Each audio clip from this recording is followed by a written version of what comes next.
residential tech talk, lighting specialist, residential tech, Welcome to Residential Tech Talks. I'm Jeremy Glowacki, Executive Editor of Residential Tech Today. On this week's podcast, our contributing editor, Michael Heiss, joins us from his home in Los Angeles to talk about his experience at last month's Consumer Electronics Show, including the biggest trends, biggest surprises, and the most overhyped and most under the radar introductions. Like I said last year at this time, we especially appreciate Michael's reports from Las Vegas. He was there, so you and I didn't have to be. I took one for the team. That's right. Absolutely. Although he didn't leave Sin City unscathed, stupid COVID, there's still no one better suited to provide the custom integration perspective on a massively broad event like CES than my fellow CEDIA fellow, who is also a CEDIA Lifetime Achievement Award recipient and one of the foremost experts on consumer and broadcast video technology. Michael Heiss, welcome back to the podcast. Thanks for joining us today. Thanks, Jeremy. Always a pleasure to talk to you about CES, one of my favorite shows. Well, we're recording this on February 13th, which is a couple days after the Super Bowl. I don't think you're a big football fan, but I'm assuming that you're a huge Taylor Swift and Usher fan. Oh, absolutely. Yeah. Did you have any issues with the halftime show sound mix? Because I didn't. You know, I was watching it. I'm a video guy. I was watching it more than listening to it. Okay. And I'm not a surround. As long as you can hear it and hear the lyrics, that's good enough. I mean, I'm not that much into the music, but it was really good. I mean, it put on a good show. And the video was good. Yeah, I enjoyed the show. I thought visually and I guess audio-wise, it was very good. And I was kind of confused. And I'm wondering if people's TV sometimes just don't jibe with the broadcast. I don't get it sometimes. If it's like people with really, low grade sound bars or something that it's just getting too down mixed, to the point where they're just not hearing the depth. I've got a good setup. It's not a surround setup. It's just a really good speaker setup with some ceiling speakers that help, augment. But well, the reality is that, the vast, readers of ResTech aside, the majority of the public really doesn't have big surround systems or anything other than this two speakers or, the speaker systems built into the TV. The video was good. The thing that I was most curious about, just as a data point, because I do, as you mentioned, cover the broadcast side of things a bit, CBS had 165 cameras at the Super Bowl. And the thing that everybody was laughing about are what they call the doink cameras. And they put cameras and microphones in the uprights. And they hit the uprights once. And one of the commentators said, "Oh, we got our money's worth out of the doink cam." Yeah, you heard the doink immediately. You heard the doink. Sort of startling. Somebody put a lot of work into that. Yeah, here's the thing. I saw one time a first down where they had a camera in the first down marker, and they got their money's worth out of that one. Otherwise, it looked like a normal broadcast to me. I'm like, where did all the cameras go? I didn't see. If it looked like a normal broadcast, then they did their job. But even when I was watching the game, my wife said, "Why are there drones on the field?" And there were a couple of times when the sky cams, the wired cams, flew into it. But there's actually a connection between CES, just to give people an idea of how long it takes to do this. When we were there at CES in January, they already had part of the street in front of the Bellagio blocked off because they were building the sets. So one of the lanes on the strip was blocked off. So it takes that long. It's a massive undertaking. To be sure. But, from a technological standpoint, it's cool. But you know what? It was a good game. It was. Yeah. It ended very well in terms of competitiveness. It was a little slow at the beginning, but it got really great at the end. So enjoyed that. Good content, as we say in our industry. So, so CES, kind of getting back to the topic at hand, was held January 9th through 12th. And we did run your article, CES 2024 Reflections and Superlatives, back on the 22nd of January. So we we covered the show pretty close to when it happened, but we're about a month. We're exactly a month of the end of the show right now as we record, giving a little more time to settle in, process your experience, maybe check out other coverage from your peers that were there. But the thing is, like, when you're observing this from a distance, as I did, not having attended, you're watching posts from your friends who are there, stuff that climbs to the surface for the mainstream media. And there's always some story that pops up that you just know is not going to be relevant a year from now. I feel like this year's it was transparent TVs. Well, some of the things that aren't, they had their big blast of publicity and then aren't relevant now a month later. Okay. And transparent TV is actually, and it's the big leader in that technology is LG. And they've actually had transparent TVs for quite a number of years. You see them on some of the refrigerators. You see them in retail applications. So it's not as though it's a new technology, but they've to their credit, they've found a way to make it into a consumer application. It looked good. Would I make it my main TV? Probably not. It's a design thing. Mm-hmm. And, they'll sell a bunch of them. And in the market that ResTech serves, that our readers and podcast viewers will look through, no pun intended, it's a conversation piece. Yeah. So just to understand better what these really are, it looks like a piece of clear glass in a room until you turn it on, and then it has kind of a translucent quality. The LG folk actually did a good job of describing the way they configured it. It looked like an aquarium, and it was a nice sleek metal frame. And in fact, at one point they showed, remember the old-fashioned screensaver that was the aquarium, and it looked like that, except you could see through it. So the screen is a transparent one. But then when you press a button, up comes a shade behind it, so that instead of seeing through it, there's a black shade, if you will, behind it to give it a little bit more contrast, and you're not distracted by anything behind it. The one thing that was cool is that when it was in the transparent mode, if you will, it did look 3D because you could see through it. You could see the image behind it. And there's a part of LG, the broader LG company called LG Display.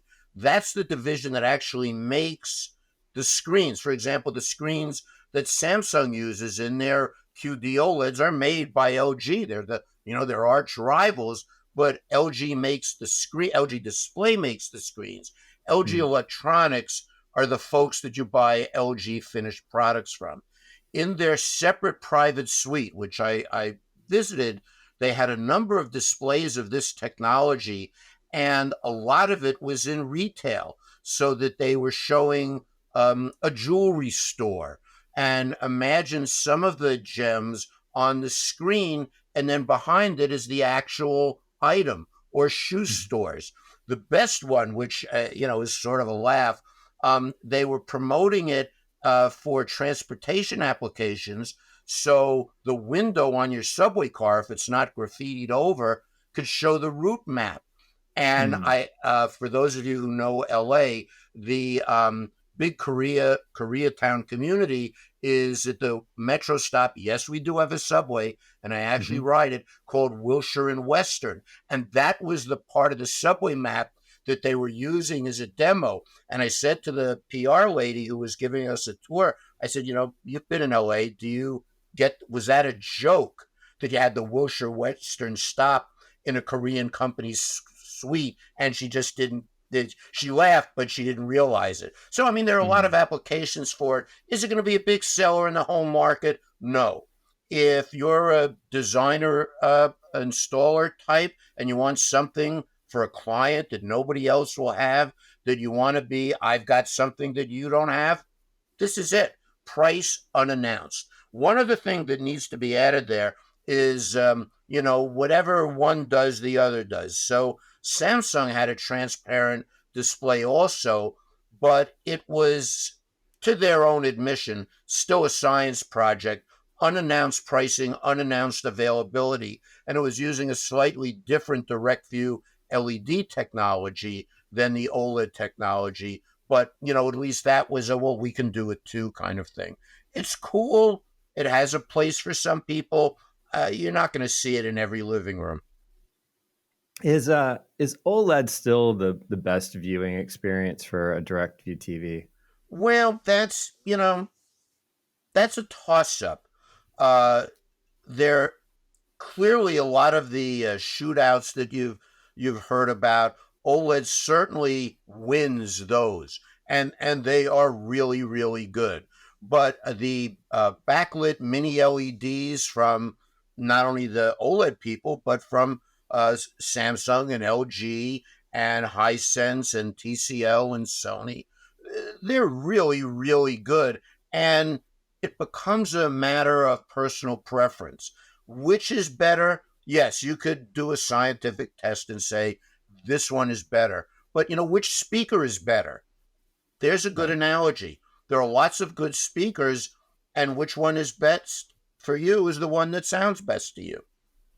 I guess the question in terms of like the LED versus OLED, a lot of times it was about the light, being more directional in terms of that low light situation where you don't have the banding and things that go on. For sure, if you are putting a screen in a room with a lot of ambient light, you want an LED. I keep wanting to say LED or LCD, a mini LED lit set, and they look really, really good. If you want the purest, blackest contrast, because of the way that OLED works, where each pixel is individually addressed, turn on and offable, that's going to be a little bit better. But again, it's a question of what looks better to you and where is the set going to be. That's the other thing that people have to remember. What room is it going to be in? What are the lighting conditions? And are you going to have on axis or off axis? So, as the people who are listening to this, who are many of whom are in the business of specifying systems, they're well aware of it's the technology versus the application. So I'm going to sort of hedge a little bit on which is better. Sure, absolutely.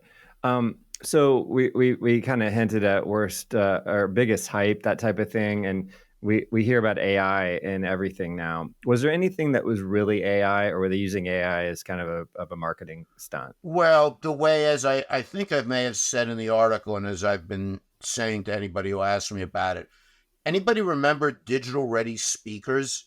There's nothing about a speaker specific to being fed by a digital source. You want a good speaker, you want a speaker that's capable of reproducing everything, but there's no such thing as a digital ready speaker. Remember HD ready antennas?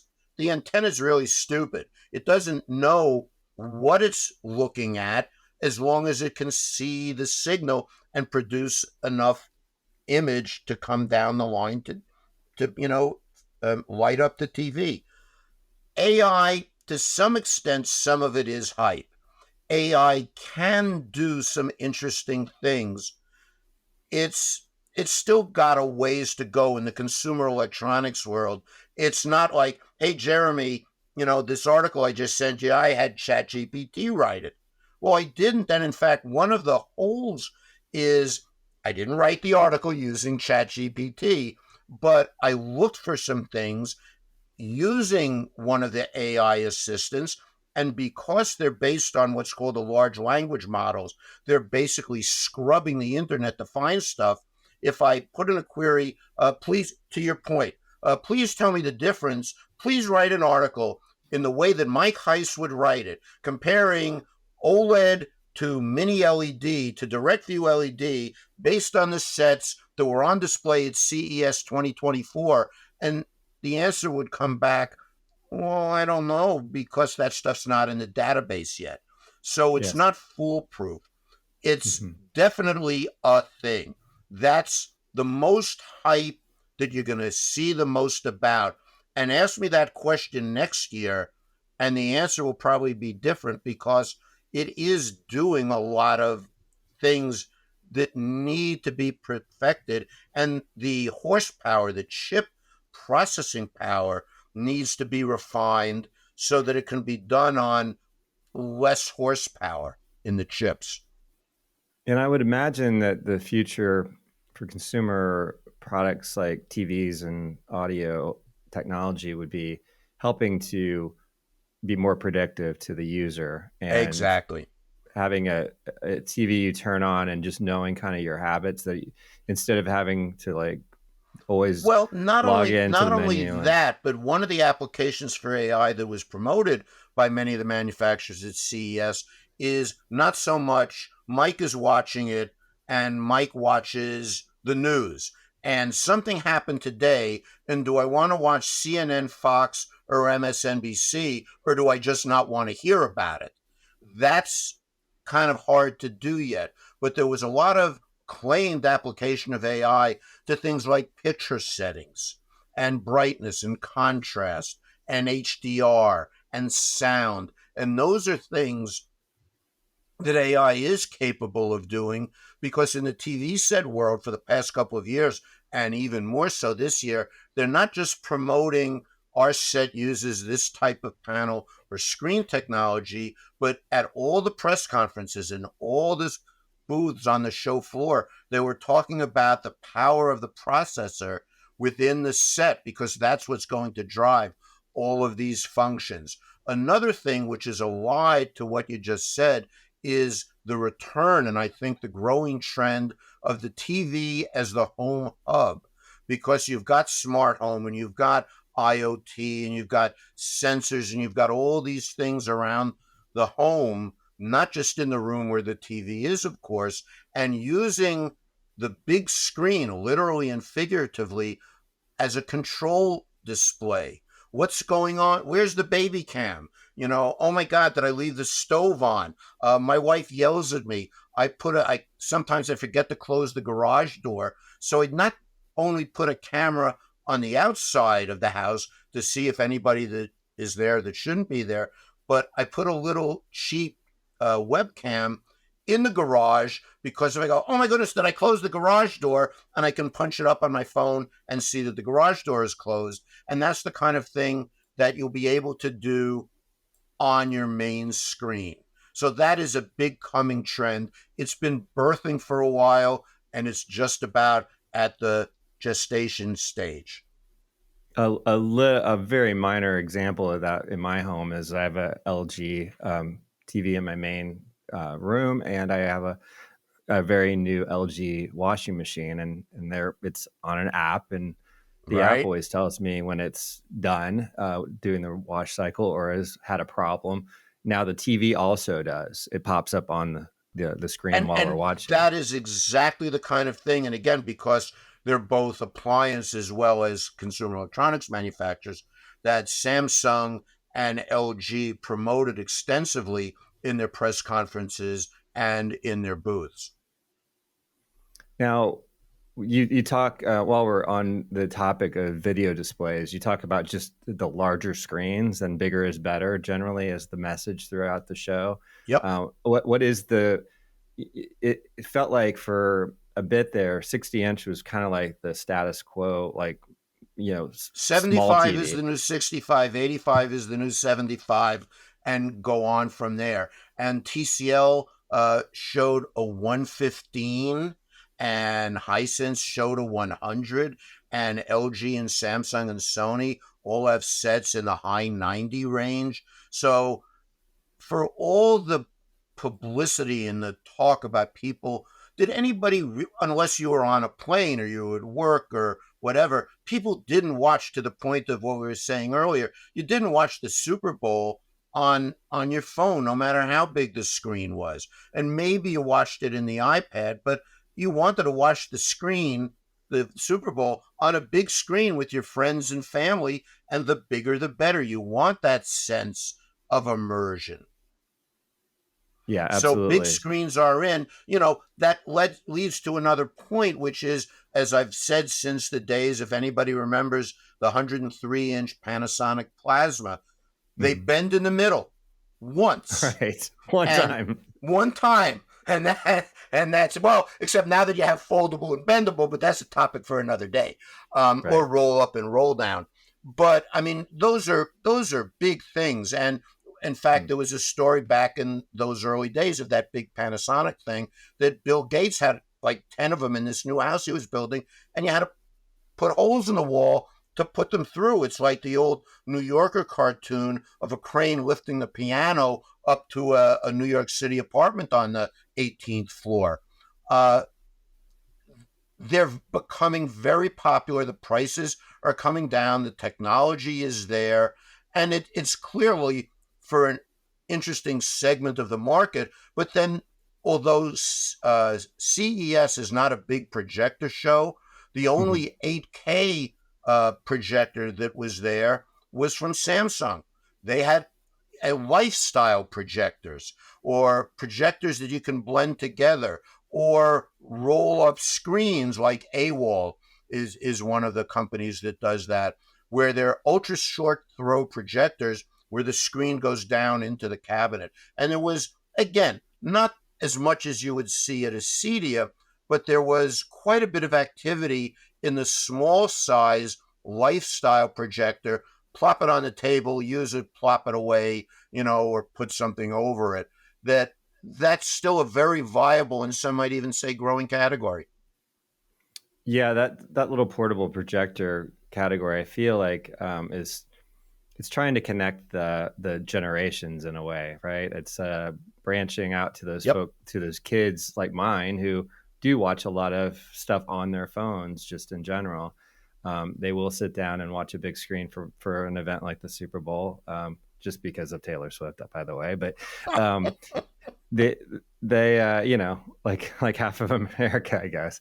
But then there's that need, at times, like they're in their room and they do want to watch a movie, and I have a little portable projector, and it's kind of cool just to like show it on the wall and have something a Exactly. little larger. I think that's where that fits in. But the ultra short throw is I feel like that's got staying power that I didn't expect, as a Oh, larger very much so. screen. We saw a lot of it at CEDIA, and you saw enough of it at CES to validate the fact that it's a viable category. Nick, can And I talk about two other TV related things? yeah. Um, One is called Displace, which they showed last year, but they're just about ready to ship it now. And it's a 55-inch set that literally suction cups itself to the wall, so that we don't need no stinking wall mounts, although you Hmm. can get it with a stand. And it's battery powered, it is wireless, and it's just an interesting sort of application. And now this year they came out with a 27-inch one, and they showed its suction cup to your refrigerator. And that Oh, was okay. sort of a very interesting, uh, very, very interesting concept. And the other thing, which was in a suite because it's not sold through dealers, remember, CES is not a public show, it's a dealer show, is a company called Telly, Hmm. Tellly, which is giving you a free TV set. Why is it free? How is it free? It's got a main screen. It's got a nice Harman Kardon design sound bar in the middle. And then below it, there's another screen that about two-thirds of it runs sports scores, financial ticker, weather, news. And then over on the far right side are ads. And they're playing you ads. And that's how they are able to pay for a TV set that you get for free. And I saw it for the first time at CES. It's very, very interesting. Whether it ultimately succeed or not, hard to tell. They claim they're going to get 500,000 of them out this year. We'll see. I have not gotten one yet. And as soon as I have it, you'll read about it in ResTech, because that's high on my list of things to review. But it's an interesting concept. Yeah, I want to dig into Telly a little bit because you have covered it quite a bit for us, and I think I had a passing thought as I was driving the other night. I'm like, what? The one thing I don't think about, and I live in a suburban, fairly, I guess I don't want to say affluent, but just like, I know there are parts of the country that are struggling and suffering, and the idea of a free TV would be appealing. But I also think of how affordable TVs are relative to the days when they weren't. You can go pick up a very inexpensive TV now. Maybe the quality won't be as much as what we're used to in our channel, but where do you see the market for this? Is it that just struggling where give them a chance and they're willing to put up with the ads part of it? Or Well, it's very well designed. If anybody in the next article that will show in ResTech that I wrote about streaming, that there's a thing called AVOD, which is the advertiser supported video, and one of the initial firms that did that was Pluto, which is owned now by Paramount Global, and there was a lot of promotion of that as well during the Super Bowl. And the fellow that founded Pluto and sold it for a lot of money is now using his money, and he's one of the main founders and investors in Telly. You're right. You can go online or to retail and buy a 55-inch TV for a couple $100. For Super Bowl, you could have bought them very, very reasonably priced. But the question is, do you want something at a certain quality level? But more importantly, if a Peloton, a streaming device, and a TV set and a sound bar had a love child, it would be Telly, because it does all of those things. It has an IR sensor, so you can do all the gestures and motion tracking, so you can do the Peloton-esque yoga or riding an exercise bike or whatever your form of in-home exercise is, and it will track your motion as would a lot of other more complex devices. The demo they were showing, they had a basketball game and they showed the Golden State Warriors, and then on the big screen, and it knew that you were watching a Golden State Warriors game. So underneath it said, would you like Steph Curry or Klay Thompson merch? And then you could press a button and buy it, or it'll give you a QR code, or it'll say, do you want the shoes or do you want the jersey? Do you want a jersey or do you want a game-worn signed jersey? And there are people to whom that is attractive. But, rather than take a lot of time on that now, I am hopeful to get one sooner than later. And everybody who is watching and listening to this will know all about it when I get it. Now, just backing up to Displace again, the suction cup TV. I watched the demo when they first introduced their with the airbag larger model last year. Yeah, and it was like a science project. It was crazy, because people were freaked out about the fact that it might pop off the TV, so they had all the safety stuff added in. The idea of making a smaller one and going with a more, commercial application there. I don't know, that maybe is a better play for that. Do you think that's a shift in focus? Well, it's hard to tell, because in the era of big TV, yes, there are certainly still 21, 24, 27, 32-inch sets. You just don't see that much about them. I've got one in the kitchen. I've got one here on the other side of the office. A lot of people are using them as computer monitors. And that might be kind of a sweet spot, and the ability to just literally pop it on the wall as if it were held by Velcro, with some assurance that it's not going to fall off. It's an interesting concept, as is Telly, and I put both of those in the category of it'll be interesting to see what kind of market traction they get. Now, you mentioned CTV in your coverage. And we talk about that in a streaming article you've got coming out. So Maybe explain what that means, what that encompasses. Sure. CTV is the industry lingo for connected television. And early, remember that Roku started out as a way to get Netflix into TV sets. And you could have called it a Netflix box, and people did.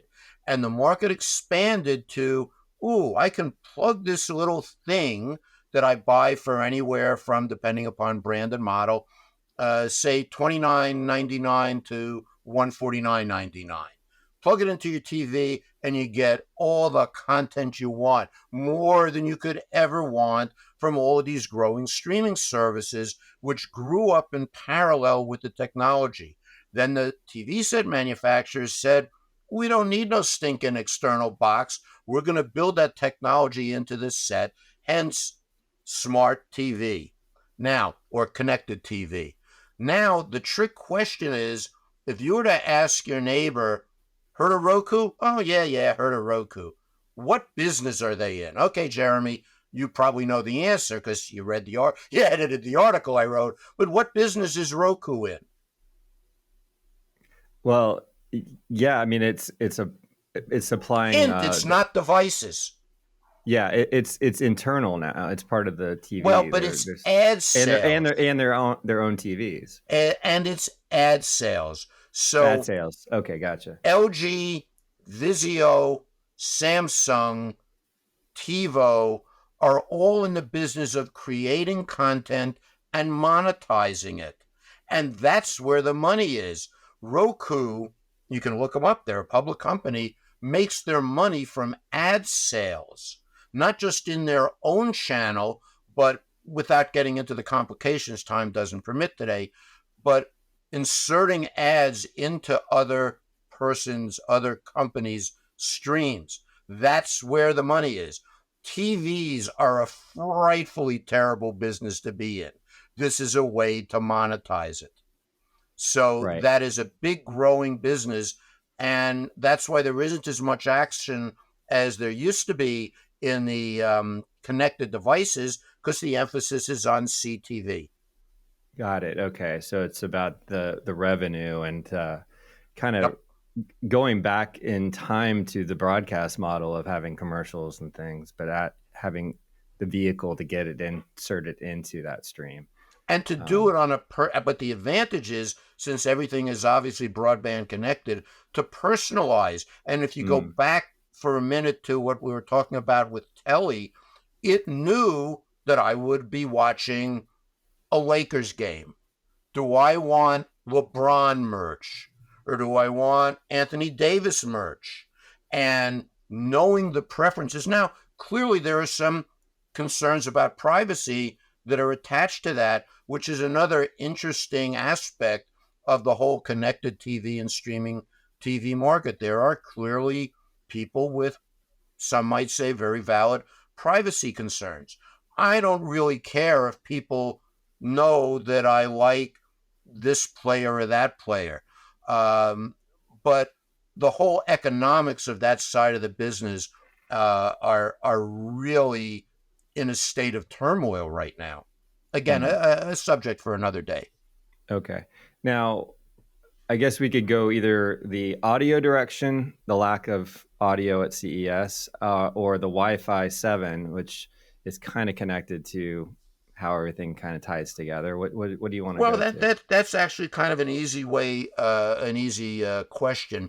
Wi-Fi 7 is here. And last year, it was kind of sort of here. This year, it is here. You will see it in laptops. You'll see it in access points. There is a Wi-Fi 7 version of Eero and TP-Link and a number of the other major providers of Wi-Fi products, both in the residential consumer DIY as well as in the more professionally CEDIA, if you will, market people, that you will see it needs all the products being in place. You need a Wi-Fi 7 phone. You need a Wi-Fi 7 laptop. You need a Wi-Fi 7 access point. You need a Wi-Fi 7 built into your CTV. When you get the critical mass, then the one other thing you need is high-speed broadband. If I only have 100 or 300 megabit download speed, I don't need no stinking Wi-Fi 7. But as broadband speeds increase and you get into gig speeds and you have all these devices and you need the ability to communicate simultaneously, not only with more devices in a home, but more broadband centric devices, then you need all of this data going back and forth.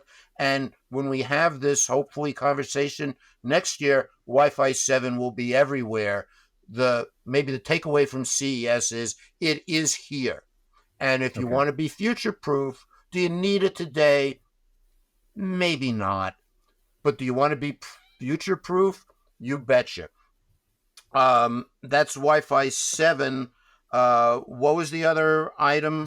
So just the lack of, or the dearth of AVRs and audio products. Oh, the lack of AVRs. As we saw at CEDIA, AVRs are still there, but the AVR market, at least now I don't have the access to the sales figures the way I used to back in the day, but the AVR market has moved more upscale.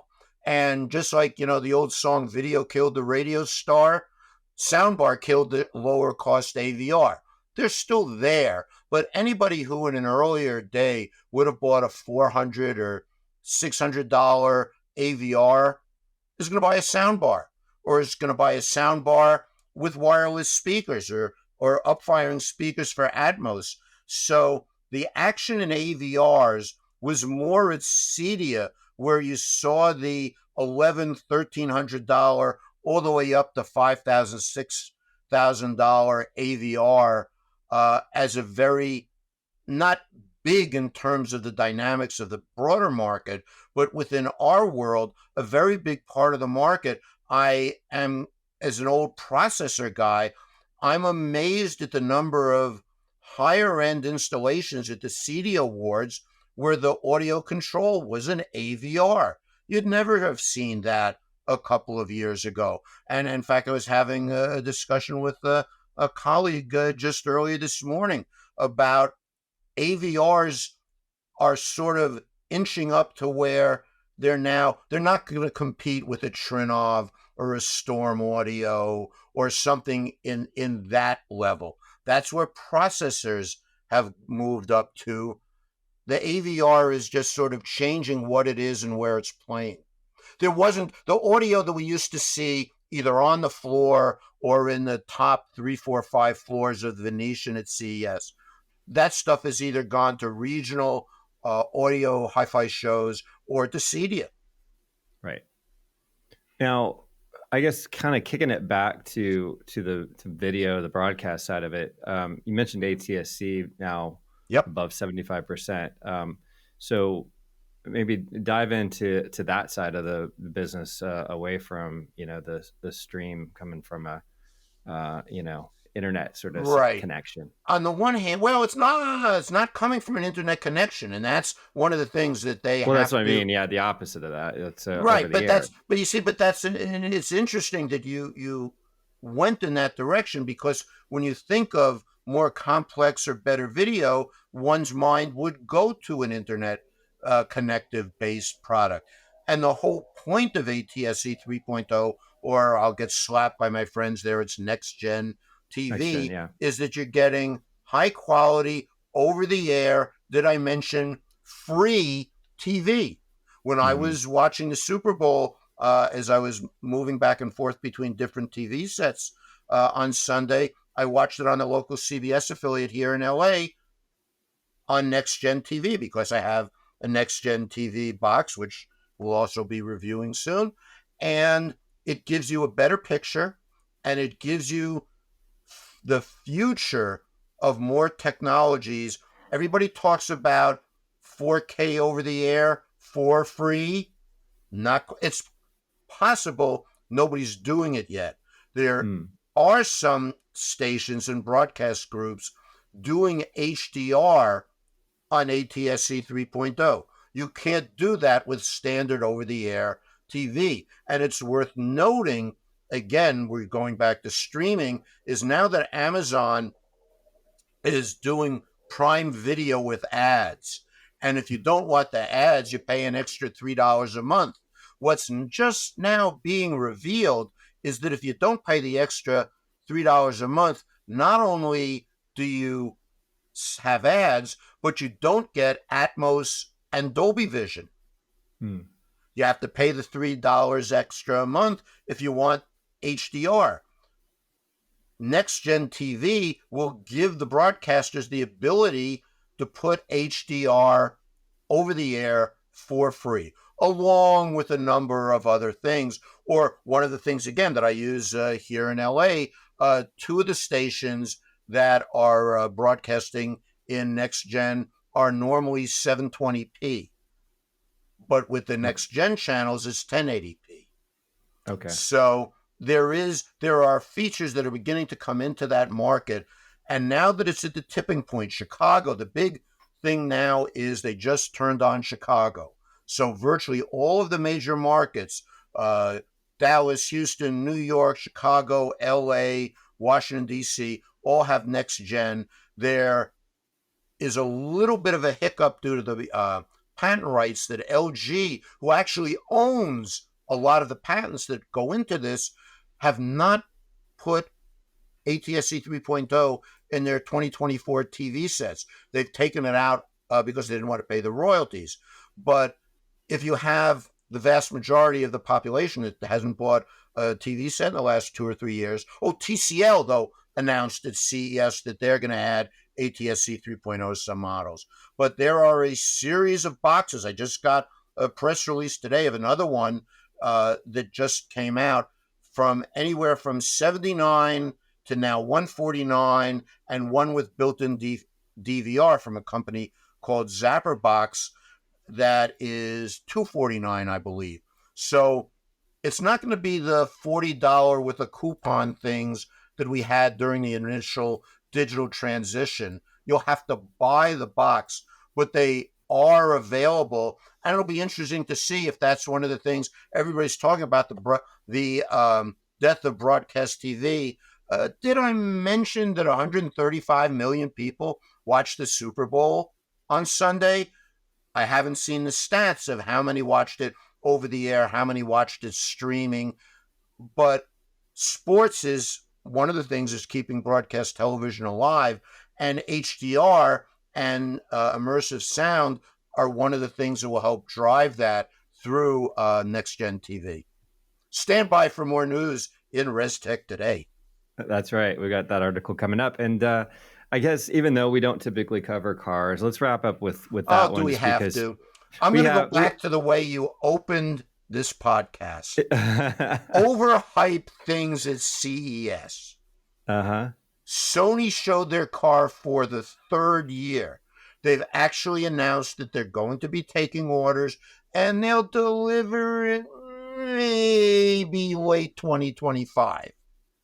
Maybe. Why is Sony making a car? I still don't understand. Because they can. Okay. Because it's a technology demonstration. Now, I don't think there'll be ads in it, but it's one of the biggest parts. It's the same sort of little quiz. What is one of the biggest business units in Sony? Take a guess, Jeremy. Oh, man, you're putting me on the spot again. I didn't come prepared. One of the biggest business units in Sony. And most profitable. And it ain't them TVs, I can tell you that. It's not the music business. Sensors. And camera chips.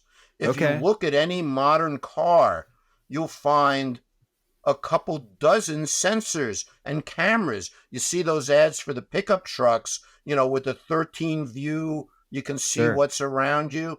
So it's a demonstration piece. And to be fair, Sony is building that through a joint venture with Honda Mobility.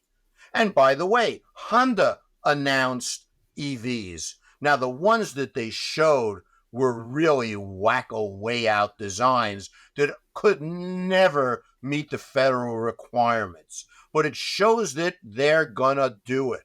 And there were a lot of other brand names with electric cars that you didn't hear, that you wouldn't have normally heard about. VinFast, which is a Vietnamese company, they were there. There were a bunch of other electric vehicles. So cars were there, but all the hype about why was there a lot of hype about it? Because it was Sony. One more trick question. What's the one product that Sony didn't show in their booth at CES for the last 2 years that everybody TVs. would associate with TVs? I'm sorry. Well, with Sony. I answered my own question. Yeah, TVs. Yeah. And there was TVs. a lot of bitching and moaning and griping. Where are the TVs? Yeah. Because that's, they're going to do there, and you're going to get invited. And if you don't want to go, I know one of your contributing editors that can go. When Sony announces their new TVs, probably in March, it's a different market, approached differently. And Sony is not just a TV company, which is what everybody associated them with for many, many years. The world and the market is changing, and that's why they showcase the car. Okay. Yeah. It makes sense with the sensors, when you think about Tesla and all the autonomous-esque vehicles, where you need to have everything covered. So that makes sense that they would be using Where did we do without backup cams? Right. Yeah, absolutely. It's definitely become a common thing. And you've got, the name consumer technology kind of broadens out what that show, consumer That's one of the reasons why they changed it from CEA to CTA. Right. So it makes sense that that's part of what they cover. And those are electronic cars too. They're not gas engines, so they kind of fit. But it was a little, I have to say, to my opinion, it was a little overhyped in the broad press coverage. Ooh, look at the Sony car. Ooh, look at the Honda car. Their press conference was packed. Wow. People love their cars. Well, hey, Michael, this has been fun as usual. And I'm so less worn out by hearing you tell about it than if I were there in person trying to learn and go from hall to hall, finding these things that I go, what's the hype about? I don't get this. Just next year, remind me to wear a damn mask. Yeah, I know. I know. It's the way life is now, isn't it? Unfortunately. Well, I got my booster shot a couple weeks before I went, when I called my doctor after I came back and found that I did have COVID, and he said, you took the shot and that's why, you'll get over it in a week, which I did. Yeah. But yeah, absolutely. I had the same experience. I went to my daughter's holiday concerts. I went like 5 nights in a row, surrounded by a lot of humans breathing on me. And I had my booster too. And it was it was the first time I've ever gotten it. And it was not what I would imagine being more than a bad cold, kind of situation, because I had been, boosted, I guess. So that I'm so young and fit. So unlike me, I'm kidding. I'm old and not fit. I'm kind of fit, but I'm getting older. So thanks, Michael. I really appreciate your time today. It's been great talking to you. Michael Heiss is a CEDIA Fellow and Lifetime Achievement Award recipient, as well as a contributing editor to Residential Tech Today. And that wraps up today's show, which was produced by Residential Tech Today, IPW, and Pretty Easy Podcasts. Please check out prettyeasypodcast.com if you want professional and affordable production help on your own podcast. And if you're new to Residential Tech Talks, please subscribe to the podcast wherever you watched or listened to this episode. Also, check out all the latest residential tech news at our magazine's website, restechtoday.com, where you can also subscribe to the print or digital magazine and to our Tuesday and Thursday email newsletters. Until next time, please stay safe, stay inspired, and let us know if you have a great story to tell. Residential Tech Talk, lighting specialist to Residential Tech Talk.